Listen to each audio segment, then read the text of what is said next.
Assalamualaikum warahmatullahi wabarakatuh.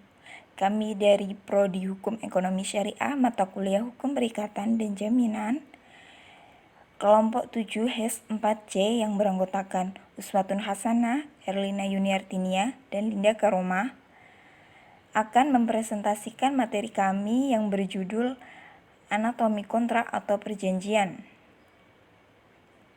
Dalam anatomi kontrak atau perjanjian, ada 4 subbab yang akan kami bahas, yakni yang pertama, pra-penyusunan kontrak, yang kedua, tahap penyusunan kontrak, yang ketiga, struktur dan anatomi kontrak, dan yang keempat, pasca penyusunan kontrak. Subbab yang pertama yakni mengenai pra-penyusunan kontrak. Dalam pra-penyusunan kontrak terdapat 4 hal yang harus diperhatikan. Yang pertama yakni identifikasi para pihak. Yang kedua adalah penelitian awal aspek terkait. Yang ketiga adalah pembuatan Memorandum of Understanding atau MOU. Dan yang keempat adalah negosiasi. A adalah identifikasi para pihak. Jadi, para pihak dalam kontrak harus teridentifikasi secara jelas dengan diperhatikan peraturan perundang-undangan yang berkaitan, seperti tentang kewenangannya sebagai pihak dalam kontrak yang bersangkutan, apa yang menjadi dasar kewenangan tersebut, syarat apa yang harus dipenuhi terutama dalam kaitan dengan tindakan sebagai wakil dari badan hukum, dan bagaimana jika tindakan tersebut dilakukan oleh orang yang berwenang atau dilakukan melebihi kewenangan yang diberikan. Dan yang B adalah penelitian awal aspek terkait. Dalam penelitian awal aspek terkait ini, penyusunan kontrak harus menjelaskan hal-hal yang tertuang dalam kontrak yang bersangkutan, konsekuensi yuridis, serta alternatif lain yang mungkin dapat dilakukan. Penyusunan kontrak juga menyimpulkan hak dan kewajiban dari masing-masing pihak, memperhatikan hal terkait dengan isi kontrak, seperti unsur pembayaran, ganti rugi, serta perpajakan, sehingga apa yang menjadi hakikat kontrak benar-benar terperinci secara jelas. Yang C adalah pembuatan Memorandum of Understanding. Dalam hal ini, MOU sebenarnya tidak dikenal dalam hukum konvensional di Indonesia, tetapi dalam praktek sering terjadi dan dianggap sebagai pembuka suatu kesepakatan. Ciri-ciri dari MOU yaitu isinya singkat berupa hal pokok, merupakan pendahuluan yang akan diikuti suatu kontrak terperinci, jangka waktunya terbatas, dan biasanya tidak dibuat secara formal, serta tidak ada kewajiban yang memaksa untuk adanya kontrak terperinci. Meskipun MOU ini diakui banyak manfaatnya, tetapi banyak pihak yang meragukan berlakunya secara yuridis. Dan yang terakhir dia adalah negosiasi. Dalam negosiasi ini merupakan sarana bagi para pihak untuk mengadakan komunikasi dua arah yang dirancang untuk mencapai kesepakatan sebagai akibat adanya perbedaan pandangan terhadap suatu hal dan dilatar belakangi oleh kesamaan maupun ketidaksamaan kepentingan di antara mereka. Jenis-jenis dari negosiasi ini dibagi menjadi dua, yaitu position beginner atau lunak dan hard position beginner atau keras. Terdapat 2 tahap pula yang harus dilakukan oleh negosiator dalam melakukan negosiasi terhadap kontrak, yaitu tahap persiapan dan tahap pelaksanaan. Yang kedua adalah tahap penyusunan kontrak. Dalam tahap penyusunan kontrak ini ada 5 tahap pula dalam menyusun kontrak di Indonesia, yakni meliputi 1. Pembuatan draft pertama.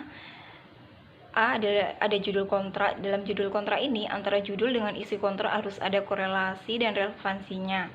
Yang B adalah pembukaan. Pembukaan ini biasanya berisi tanggal pembuatan kontrak. Yang C adalah pihak-pihak dalam kontrak. Jadi pihak dalam kontrak ini baik kontrak perorangan maupun kontrak publik.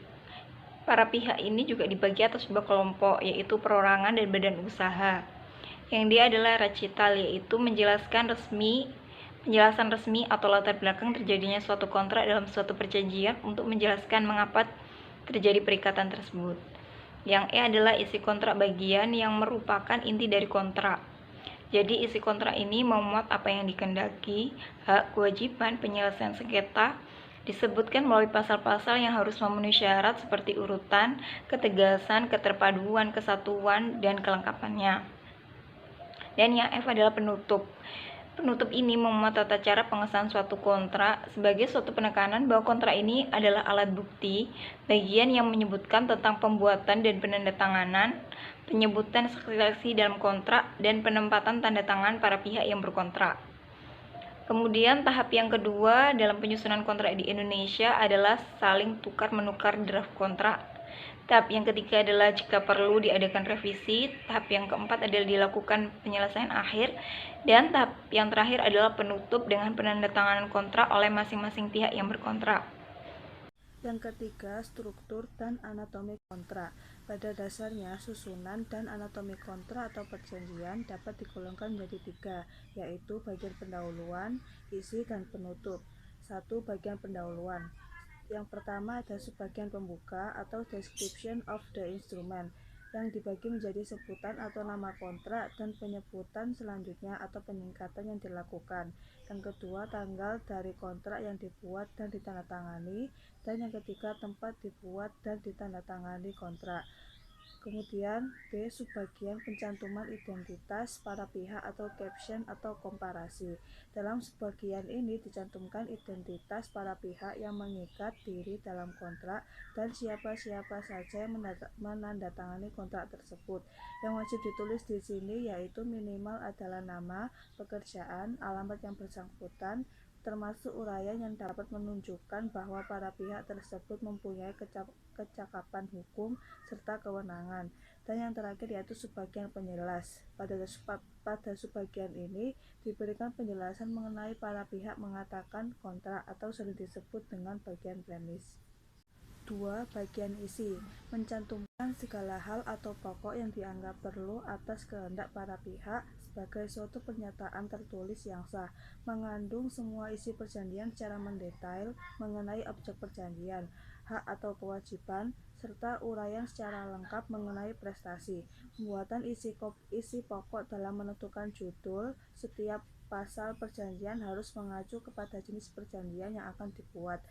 4 hal yang tercantum dalam bagian isi yaitu yang pertama, klausa definisi. Biasanya dicantumkan berbagai definisi untuk keperluan kontrak.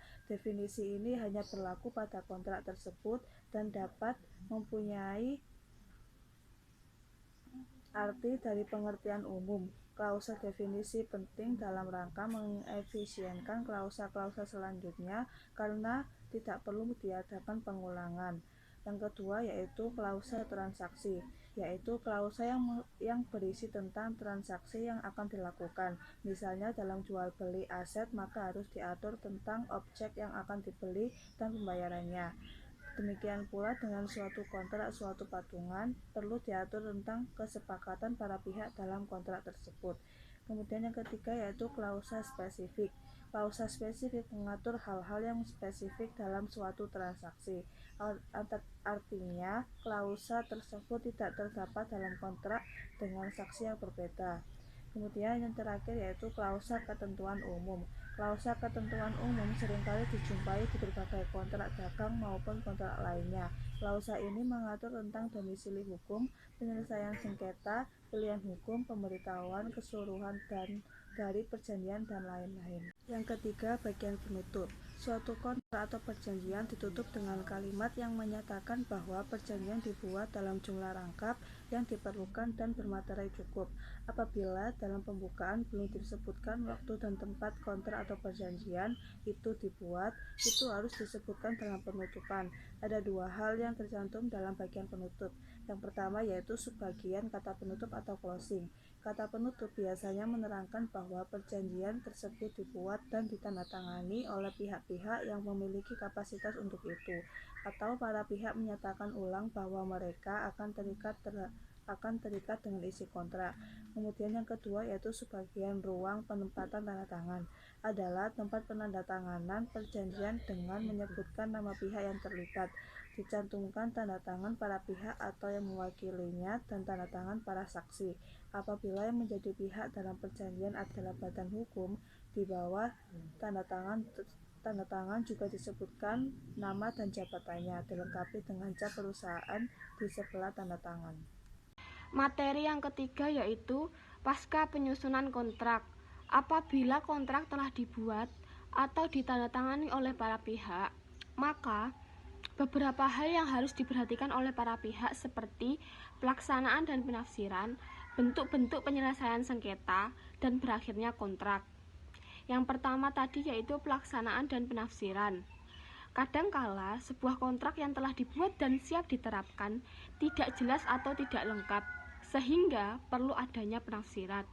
Menurut undang-undang, penafsiran itu dapat dilakukan dengan memperhatikan beberapa hal seperti kata-kata yang dipergunakan dalam kontrak, keadaan dan tempat dibuatnya kontrak, maksud dari para pihak, sifat kontrak yang bersangkutan dan kebiasaan tempat. Yang kedua yaitu bentuk-bentuk penyelesaian sengketa.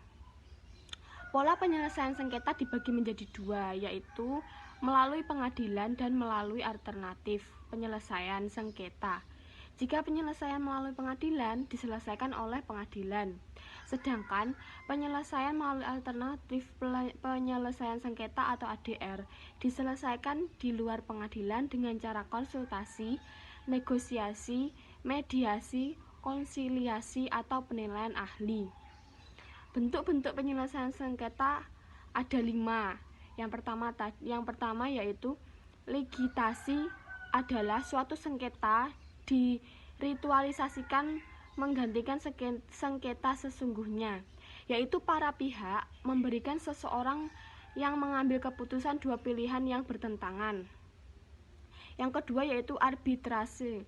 Penyelesaian sengketa perdata di luar peradilan umum berdasarkan pada perjanjian arbitrase dibuat tertulis oleh pihak yang bersengketa. Yang selanjutnya yaitu mediasi. Metode penyelesaian masalah dilakukan secara sukarela, rahasia, kooperatif, dan tidak ada unsur paksaan. Yang keempat yaitu mediasi arbitrase. Sengketa diselesaikan dengan mediasi dan berikutnya jika terdapat isu-isu yang tidak terselesaikan bisa dilakukan melalui arbitrase. Yang kelima yaitu konsiliasi isi. Diputuskan oleh komisi dan bersifat tidak mengikat atau dapat menyetujui apabila menolak isi keputusan. Yang ketiga atau materi terakhir yaitu berakhirnya kontrak.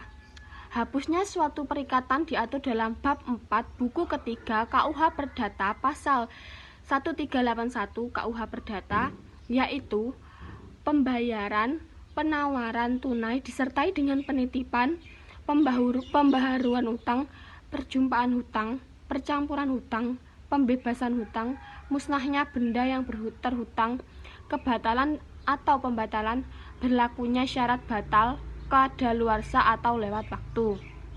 Kemudian menurut R. Setiawan ada beberapa cara yang dapat mengakibatkan berakhirnya suatu perjanjian, yaitu yang pertama, ditentukan dalam perjanjian oleh para pihak. Yang kedua, suatu perjanjian berakhir pada saat yang telah ditentukan oleh para pihak. Yang ketiga, para pihak atau undang-undang dapat menentukan bahwa dengan terjadinya peristiwa tertentu, maka perjanjian akan hapus. Yang keempat, tujuan telah tercapai. Yang kelima, dengan perjanjian para pihak atau hereoping. Demikian presentasi dari kelompok kami. Apabila ada kurangnya kami mohon maaf. Wassalamualaikum warahmatullahi wabarakatuh.